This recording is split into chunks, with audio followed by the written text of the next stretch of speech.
Good afternoon, everyone. Thanks for joining us today. My name is Lachey Clark, and myself and Bella Cockrell are the Vice Presidents of Diversity, Equity, and Inclusion for the Graduate Student Government Association. In our role, we serve as the point people for celebrations, issues, and initiatives related to diversity, equity, and inclusion. And we also function as advocates for university-wide issues affecting graduate and professional students. We're thrilled today to be working with the Office of Spiritual and Religious Life to continue our religious holiday learning series. Today, we'd like to introduce a number of speakers.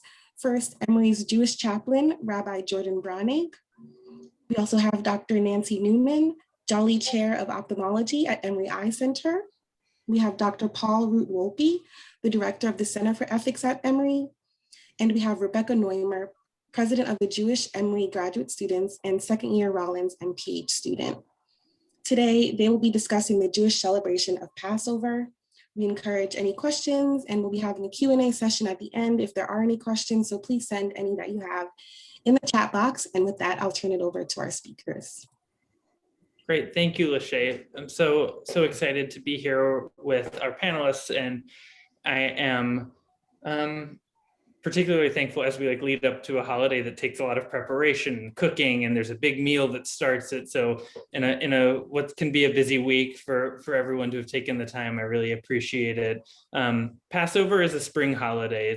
It's called Pesach in Hebrew, and it's a holiday that is a time of spring and renewal. I was just out in my garden this morning, and lettuces are starting to come up, and I had pea shoots that are happening. And so it's like, you feel it in the air, this sense of like, oh, there are new possibilities right now.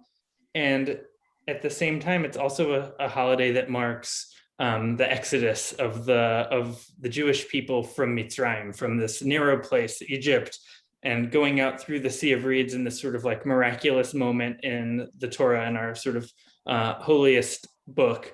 And I am just anecdotally, I would say, speaking with lots of Jewish people, young and old, I find that people really love Passover. It is like in the top two usually for people of their favorite Jewish holidays.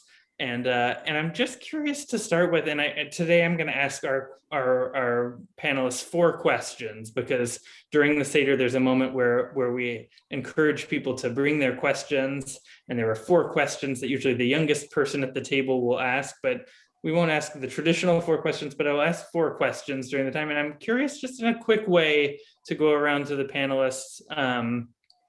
Why do you think this holiday is a favorite amongst Jewish people? And why don't we begin with you, Paul?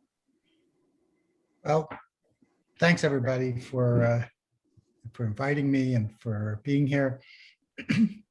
Passover is the most celebrated Jewish holiday in Israel by far, secular and religious Jews, and I think that's the key, is that Passover has a profoundly secular theme that you can draw from it for those who aren't more observantly inclined. And it's a theme that resonates throughout history. It's a theme about freedom. It's a theme that forces us to confront the idea of not only, it's very easy to identify with the slaves who were liberated and wronged. It's a lot harder to recognize that we're also all on the other side too. We also all collaborate in ways in which we oppress others. And so the Seder becomes a real contemplation of the nature of human existence, of networks of power and relations of power, and what it takes to really live a free life. Beautiful. Rebecca, you want to go? Sure. Thank you. I think that it's so popular and meaningful to so many people because it's one of the only major holidays that is expected to be celebrated at home with your family, your household, loved ones, friends, whoever. So many other holidays you go to synagogue or, virtually now, whatever this case is, there's like this like structured service, but at home, you and your family can structure it how you'd like and like create meaningful traditions in a way that it's like everyone's doing some version of the same thing, but with your own spin on it. Great. Nancy. It's always difficult to go last, isn't it? In addition to that, I think it's also special because it actively involves all generations. Yes. So the kids aren't just stuck at a kid's table where some other things are going on. They're very much a part of it, and the older people are a part of it, and the roles change as different people get added to the family, and as different traditions happen over time, and then you make your own traditions, and every year there's been something added from the last year and something dropped, and so it's one of these very fluid type holidays. At least in my family, we're, as I warned Rabbi Jordan, I felt a little weird being asked to do this because I am a secular Jew, and very unorthodox ways of celebrating Passover over the years, but still do. Great. Well, I can't wait to hear more about those unorthodox practices. But I think that, you all mentioned things that like, yeah, like Rebecca, to be like this, we don't have to go to synagogue. We don't have to go put on clothes and go to shul and get, sit in seats and but rather it's like we're at our table, we're in our most comfortable space, we're with the people, our family, our dear friends, and we're together, and it's deeply intergenerational with themes that connect to us every year and in new ways each year. In some ways, it's like, just to sort of, explain to those who haven't been to a Passover Seder that in some ways it's like proto experiential education. You put strange things down on the table so that those who come to the table will be like, hey, what's that flat bread doing there? Or why is there an egg on the Seder plate, or a piece of parsley? Like what's with the horseradish? Like the questions that come up. And I also I also acknowledge the fact that for me, one thing that is nice is inviting people to say like, what questions are up for you this year? Like, what in particular is striking about the themes of these holidays right now? And so maybe that could be our second question of our time together is, how do the themes of liberation, freedom, renewal, and rebirth, like, how are they connecting to you either in this moment of like this COVID moment that we're living through, or this moment of racial reckoning that's happening in our country? What are the ways that you're connecting to the story in 2021? Why don't we start with you, Rebecca, and then we'll go to Nancy and Paul. That is a really heavy, I feel like could talk about that for like 2 hours. But initially, I think about how like Georgia just opened up the vaccine tomorrow to like all adults over 16, and how I feel like that's a beginning of seeing an exodus from like being at home with like all this nerves all the time, and people having to just be virtually. So I hope that this is an exodus from that. And I mean, there's just so much to be said, I think, about all types of racial injustice right now, and it's that's going to take a long time, I think. But I think that there's a lot of us who are trying to do the work or learn how to be better people. Beautiful. Yeah. I mean, I think the when you're speaking about COVID, like, the word for Egypt is Mitzrayim, which shares this root with the word for narrowness in Hebrew. And like our own homes, and the walls of the places where we've spent so much time can feel like very constricting and narrow. And to like, yes, to think that like in the coming days there might be this like movement out and back into the world, and it's not going to be instantaneous, it's going to take time. But yeah, beautiful. Nancy? But just to build a little bit on what Paul said, I think it's easy, the literal take on Passover is that, to be persecuted and be free.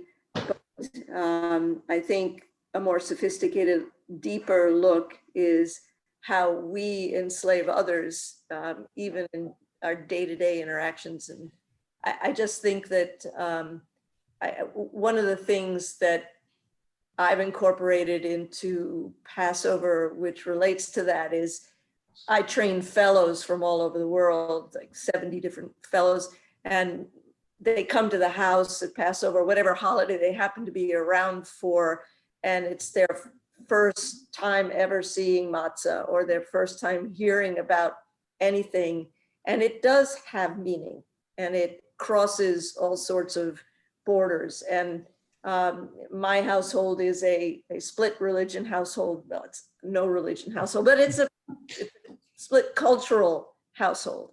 And most of the people we invite are split cultural couples. And it's very, very, it's just opening up to see how people take something from it and then bring something of their own. Love that. The Passover holiday is organized around a meal. We never said that explicitly.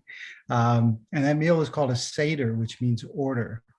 And the Seder goes in a particular order through the use of a Haggadah, which is the guide, the prayer book type guide that we use. And what's so wonderful about Haggadahs is, unlike most other Jewish texts, they're incredibly creative, and people can make Haggadahs that are, every year people come out with new Haggadahs that are thematic about what's happening in that year. And that's because the symbolic foods and the symbolic actions you do in the Seder are richly interpretable.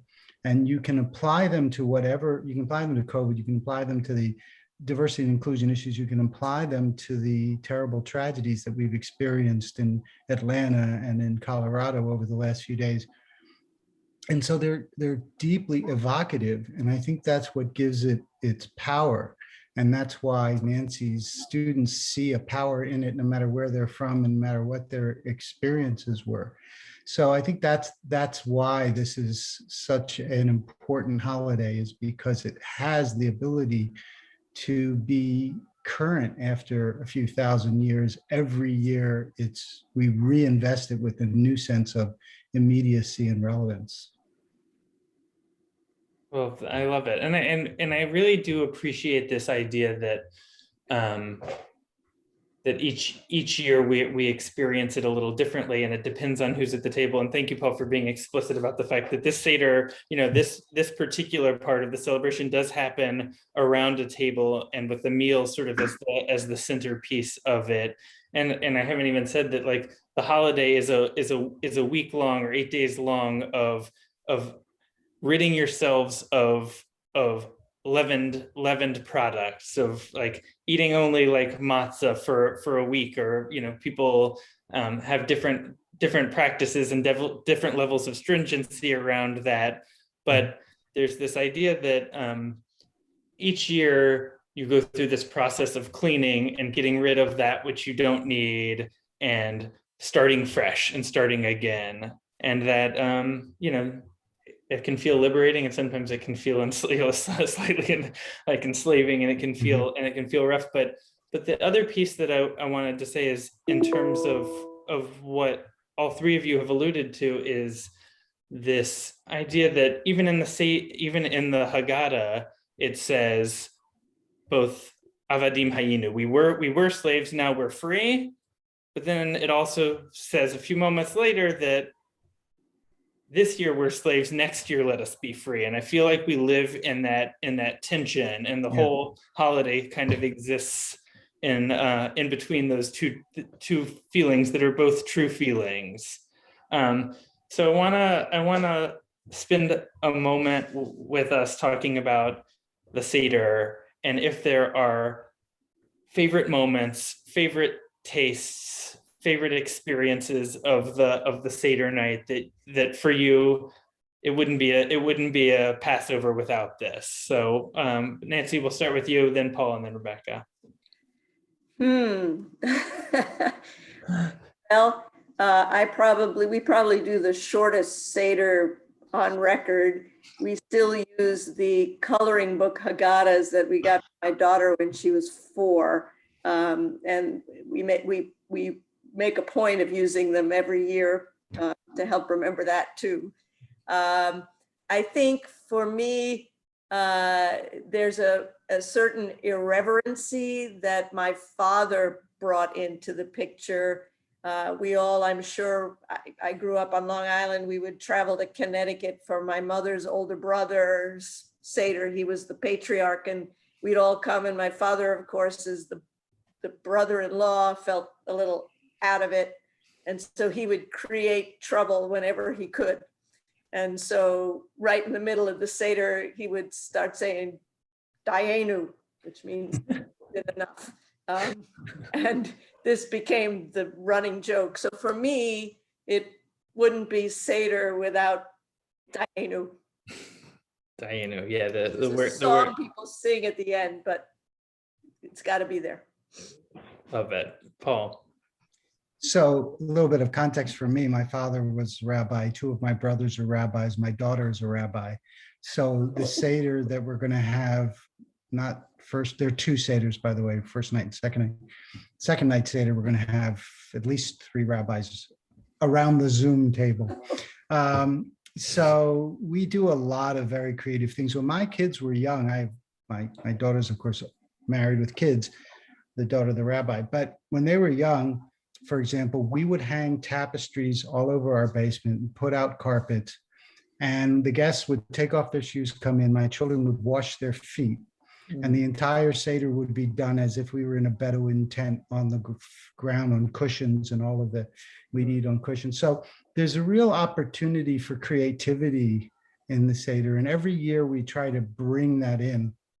So I think rather than one thing we do every year being the thing that ties it together, I think it's this idea that this is a time to bring in creative thought about the themes of the holiday. That's what I really look forward to. People bring poetry, people bring readings, and we try to keep it fresh that way. Yeah, I love that. The idea that it should feel different, that it should feel different. It's a night of exploring. What does it feel like to feel different than all other nights? We're thinking, and then we'll come to you, Rebecca, but we moved in town in Atlanta from Boston, and when people asked us, are you going to live in town? I was like, yeah. And then all of a sudden I'm like, oh, we live in town, and there's like a forest like very close to our house. Like in town means a very different thing than living in Jamaica Plain in Boston. And so we're thinking before we get to the sit down part of the meal that we're going to take a walk through the forest for some part of the early part of the Seder. But yeah, just trying to, I think there's an idea that we're supposed to feel like ke'ilu, like in a way, like as if we have gone out from a narrow place ourselves, and trying to figure out new ways of getting to that, as if like that sense of like really living into the myth is like part of what we're all doing. All right, Rebecca.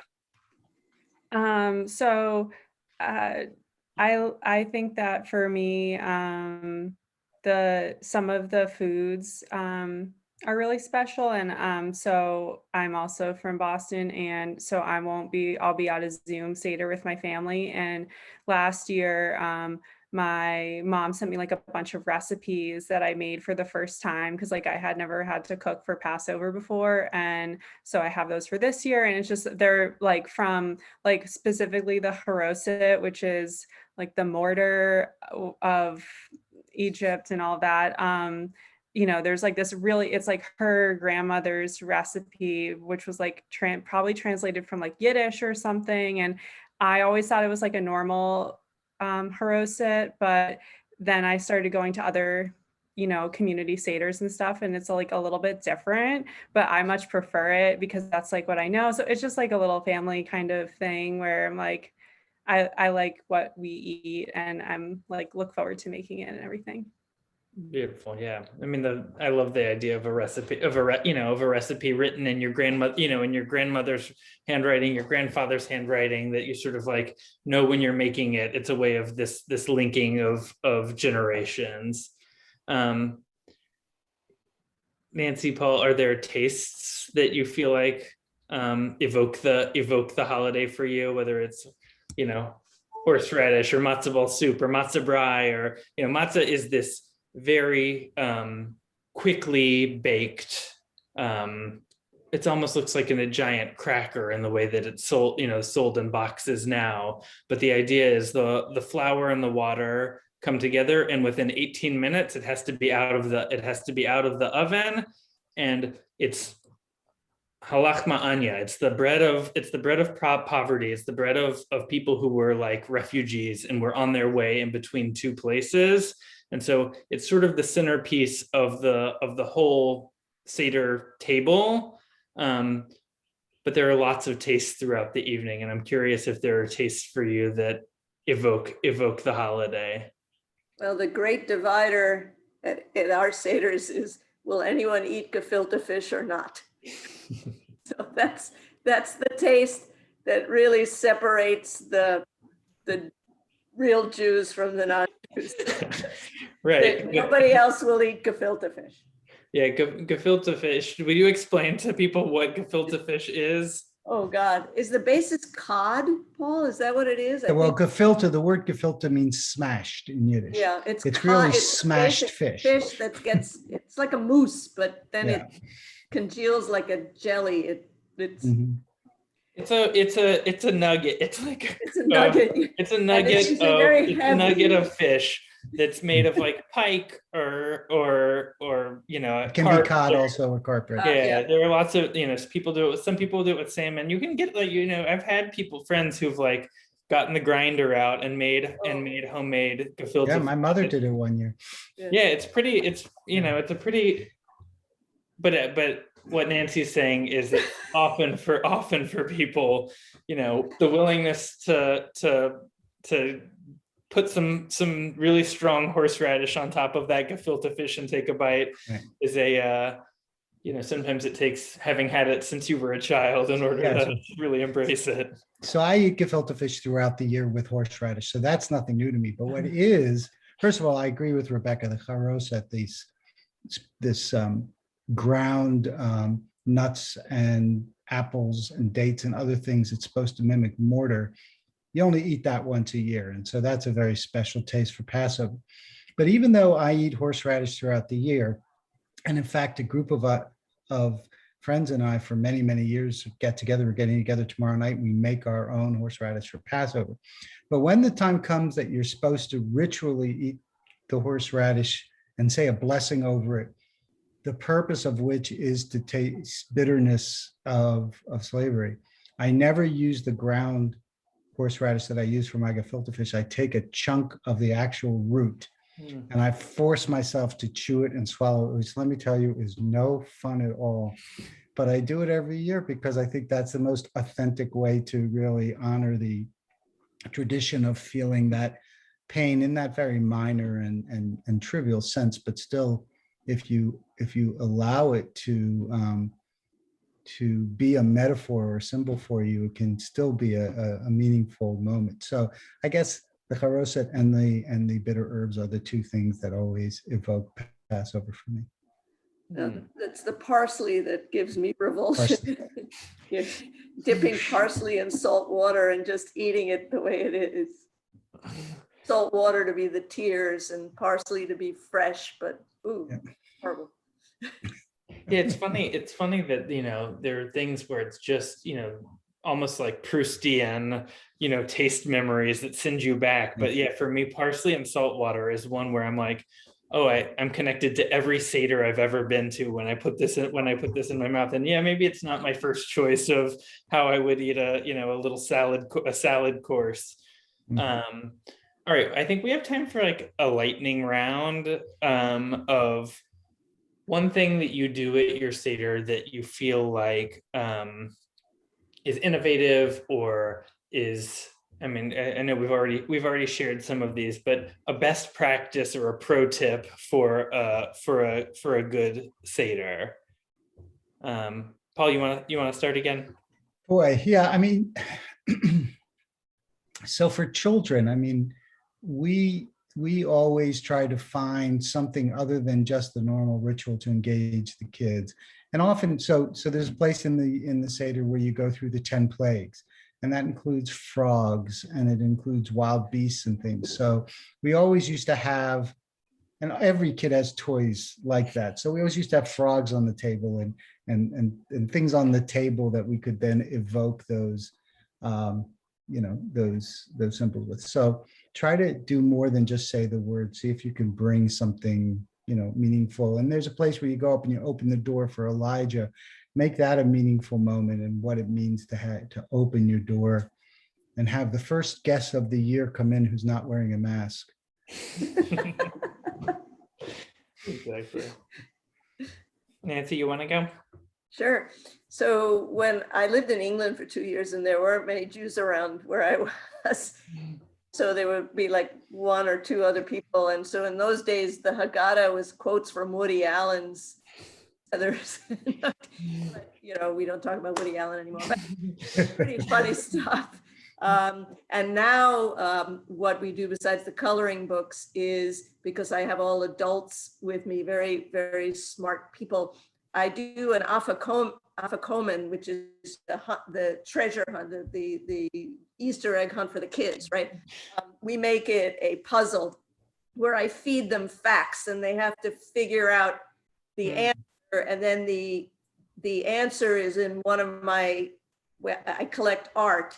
And then they have to go around the house and behind one of the paintings that the answer gave will be the afikomen. So from Picasso to the Eiffel Tower is a subject or something like that. I'm not going to tell you this year because who knows who's listening and I don't want to, but it's my favorite thing. I spend like a whole day coming up with I love that. Like a riddle afikomen. The scavenger hunt. Yeah. I love it. Rebecca. So I think for me, I like some of these more modern interpretations of the Seder plate and to make it relatable and feasible for my own life. So like, I don't particularly care to buy a shank bone. And I'm not a vegetarian, it just like does not appeal to me, but there's like this thing where you can have a beet because beets bleed. And so I started doing that and putting the orange for like inclusivity. I like that. Like, I think these things have like deeper meaning, kind of like what we were talking earlier about today. And I've seen, I don't know exactly, but I've seen these like lists where you can do like different, there's like something for like fair trade inclusion and like refugee representation with like bananas or there's like a banana for one thing and like something for another. And I think like expanding it to whatever is meaningful to me or anyone else. Right. It's always finding that balance of we're doing this because it's connected to our past, but it's supposed to orient us towards this moment and towards the liberation that has to happen now. And I think that's the balance that has to be struck. And so thank you for that, Rebecca. I'm looking at the time and I realized that 30 minutes flew by. We had a sweet conversation. So I want to thank you all for participating. And I want to thank Lachey and Bella for inviting us to be a part of this series. I don't think we have time for questions. Were there questions, Lachey? We didn't have any questions, so it works out perfectly with the timing. And I'll echo Rabbi Jordan by thanking you all again, all of our panelists for being here, for sharing your time and traditions with the Emory community. And thank you to our audience for joining us in this learning space. As I mentioned at the beginning, every month, the Office of Spiritual and Religious Life in GSGA collaborates to host a religious holiday lunch and learn. So please stay tuned for our next talk in April, which will be around the Hindu Spring Festivals. And that'll and also to see a recording of this talk and of all our religious holiday learning series seminars, please visit religiouslife.emory.edu and click their programs tab. Thank you very much. Have a great day, everyone. Take care. Bye, everyone. Bye, everyone. Thank you.